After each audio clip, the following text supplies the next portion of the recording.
Assalomu alaykum hammaga. Navbatdagi qo'shimchamiz bu iga anida. Iga anida.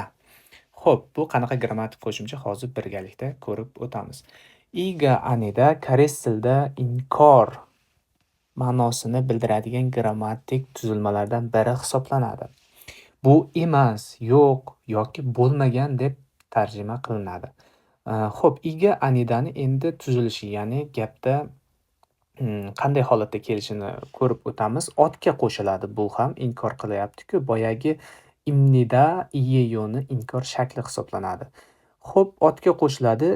Gapda tuslangan holatida, norasmiy holatida iga aniyeyo, rasmiy holatida iga animnida bo'lib keladi. Xo'p, agar so'z unli harf bilan tugasa ga animnida, agar so'z undosh harf bilan tugasa i animnida qo'shiladi. Misol uchun, haksengi animnida. Hakseng so'zi ng undosh bilan tugagan, shuning uchun i animnida. Isaga animnida. Isa a bilan tugayapti va ga animnida qo'shilyapti.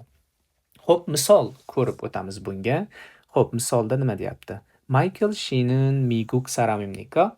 Michael janob amerikalikmisiz? Javob beryapti. Aniyo cho'nin miguk sarami animnida. Yo'q, men amerikalik emasman. Saram so'zida m undosh bilan tugayapti va i animnida. Cho'nin miguk saram animnida yoki miguk sarami aniyeyo.